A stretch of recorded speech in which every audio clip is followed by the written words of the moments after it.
وہ ایک اس کو کار کے چکر میں ڈالا ہوا تھا، ایک نے کہا ہوا تھا کہ مری میں فلیٹ لو تاکہ ہم یہاں پہ رہا کریں. تو سارا ایک انتہائی اچیور تھی، سمجھدار بچی تھی. اس معاشرے میں اتنی سمجھدار بچی، اتنی قابل بچی، دنیا دار بچی، کینیڈا سے لے کے پاکستان سے لے کے دبئی سے لے کے ہر طرح کے لوگوں کے ساتھ وہ سکسیس ریٹ تھا. اس کے باوجود شی فیل فار اے پرسن جو بالکل ہی تھکا ہوا ترین انسان تھا. آپ کو لگتا ہے کہ عورت کے اوپر یہ ایک شادی کا پریشر ہے یا کوئی مسکنسیپشن ہے یا کوئی اور وجہ ہوگی؟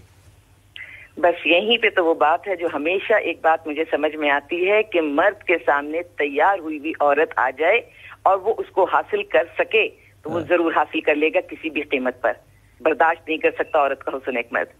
اب میں دوسری طرف عورت کے لیے آتی ہوں کہ جب میں عورت کی بات کرتی ہوں، عورت کی عمر کچھ بھی ہو جائے، عمر کتنی تعلیم یافتہ ہو، کتنا پیسہ کماتی ہو، عورت کو ایک گھر اور ایک عزت چاہیے. اور اس کے لیے یہ کہنا کہ وہ پاکستان کی عورت ہے، وہ کینیڈا کی عورت ہے، اگر وہ عورت ہے، اللہ نے اس کو عورت پیدا کی ہے تو یہ اس کی بنیادی ضرورت ہے. صرف خواہش بھی نہیں کہوں گی، یہ عورت کی بنیادی ضرورت ہے. مرد کا ایک وار بڑا خطرناک ہوتا ہے، جیسے عورت کے حسن کا وار بہت خطرناک ہوتا ہے، اسی طرح مرد کی جو محبت دکھاتا ہے وہ عورت سے، اور وہ اس محبت میں اگر کوئی جنسی خواہش ہو، پیسے کی خواہش ہو، تو عورت اس جال میں ضرور پھنس جاتی ہے اگر مرد اس کی جان نہ چھوڑے اور تواتر سے اس کے پیچھے پڑا رہے. اب عورت کو کون بچاتا ہے؟ عورت کو بچاتے ہیں اس کے گھر والے، اس کے ماں باپ. کیونکہ جب یہ جال بنا جا رہا ہوتا ہے اور وہ عورت ان باتوں کا تذکرہ گھر والوں سے کرتی ہے تو ماں باپ سمجھاتے ہیں کہ بیٹا یہ جال ہے جس میں تم پھنس جاؤ. بہت اچھی بات. اب اگر میں سارا کی بات کروں، وہ بہت میچیور ایج میں ہے اور اب تو خیر اللہ تعالیٰ ان کو غریق رحمت کرے، وہ سب کچھ دیکھ چکی تھی، لیکن ایک عورت تھی نا، عورت ہونے کے ناطے اس آدمی، اور یہ اتنا ماہر انسان تھا، یہ اتنا ماہر انسان تھا، اس نے ایک شادی کی، اس کو طلاق دی، اس نے دوسری شادی کی، اس کو طلاق دی. اس کا مطلب یہ کہ جال بننے میں، جال میں پھنسانے میں یہ ماہر تھا.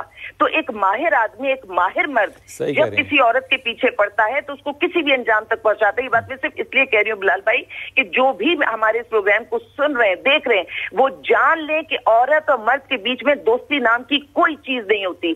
آپ جب تک نکاح کے مقدس بندھن میں نہ بن جائیں جس میں آپ کے ماں باپ کی مرضی، مشورہ سب شامل ہو، آپ اس طرف نہ جائیں. یہ اس لیے بیچاری اس وقت اس دنیا میں موجود نہیں ہے کہ اس نے اپنا یہ فیصلہ اپنے اون پر کر لیا، اور پھنسی اس لیے کہ مرد کو یہ صلاحیت اللہ نے بہت دی ہے.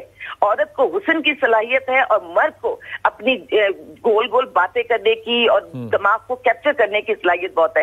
عورت مرد کی چھپر چھایا میں رہنا چاہتی ہے، وہ گھر بسانا چاہتی ہے، وہ اولاد پیدا کرنا چاہتی ہے. اس جھانسے میں مرد اگر ٹریپ کر لے تو یہ اس قسم کی چیزیں. اور کبھی بھی اولاد کی، اپنے بچوں کی شادی یہ سوچ کر نہ کریں، ایک برباد بچے کی تو آپ شادی ہونے ہی نہ دیں. ایک تو لڑکا برباد، اوپر سے آپ جس بچی کو لے آئیں گے وہ برباد.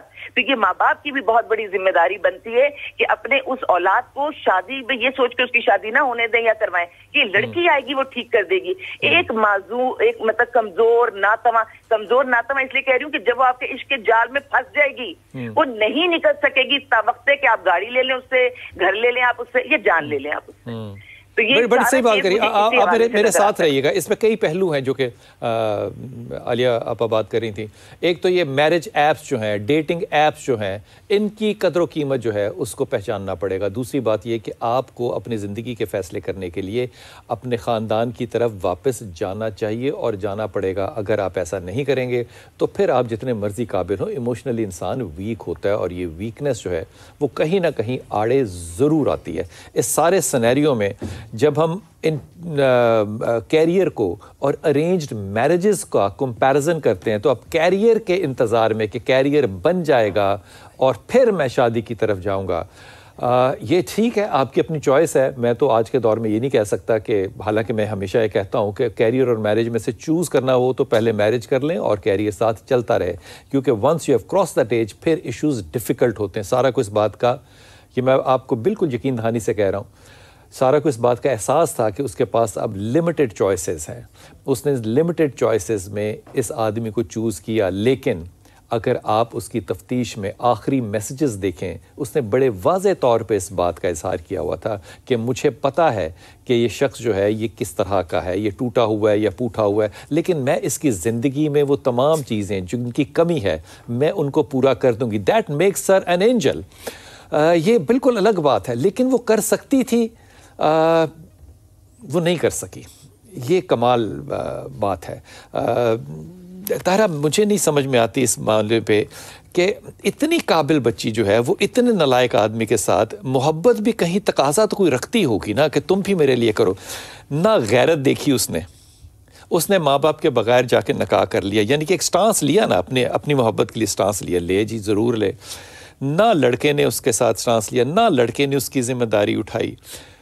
مطلب عورت کیا سوچ رہی ہوتی ہے کہ اب میں 40 کی ہو گئی ہوں تو اب میں جہاں بس پھینک دو مجھے اس جگہ. کیا بہت بلال صاحب ابھی جو آپ نے بات کی ہے نا کہ میں اس کو ٹھیک کر لوں گی، میں اس کی وہ ساری کمیاں پوری کر دوں گی، یہ وہ خوبصورت خوش فہمی ہے. عورت کو خوش فہمی ہے، اور یہ وہ ایک ایسا بلیو ہے کہ اس کو لگتا ہے کہ وہ ٹھیک کر لے گی، جبکہ وہ کبھی ٹھیک نہیں کر سکتی.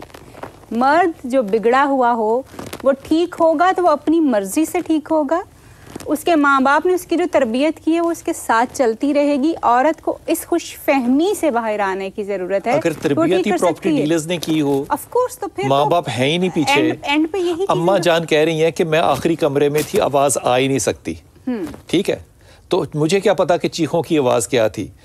وہاں پہ اگر کوئی 16 ایکڑ کا گھر بھی ہو تو بھائی وہاں پہ خاموشی اتنی ہے کہ چڑیا کے چہچہانے کی آواز آتی ہے. عورت کی چیخ کی آواز اس معاشرے میں کسی کو نہیں آتی. بالکل ایسے ہی ہے. اور مصیبت یہ ہے کہ وہ بیچاری عورت پھر جیسے آپ نے کہا کہ اپنی محبت کی آواز سنتے ہوئے جو آواز شادی جو ہے وہ کر لی. کہ یہ چیزیں ہمارے یہاں پہ ہے. پریشر تو آف کورس ہے، ایک عورت کے اوپر پریشر ضرور ہوتا ہے، اور شاید وہ خود اتنا فیل نہیں کرتی جتنا ارد گرد کے لوگ اس کے اوپر ڈالتے ہیں.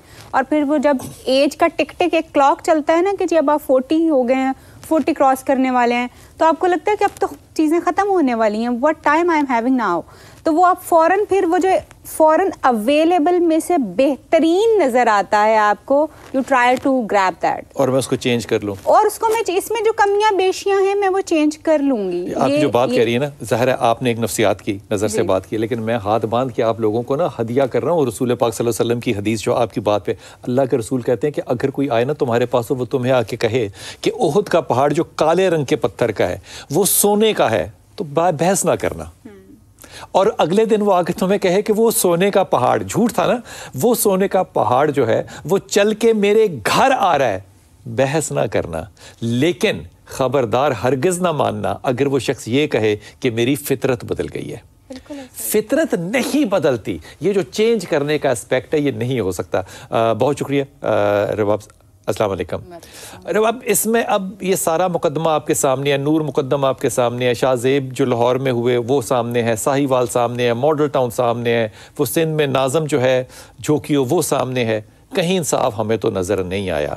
اب یہ امید لگانا یا آپ سے یہ پوچھنا کہ انصاف کے تقاضے پورے ہو جائیں گے تو کیا ہمیں انصاف ہوتا نظر آئے گا؟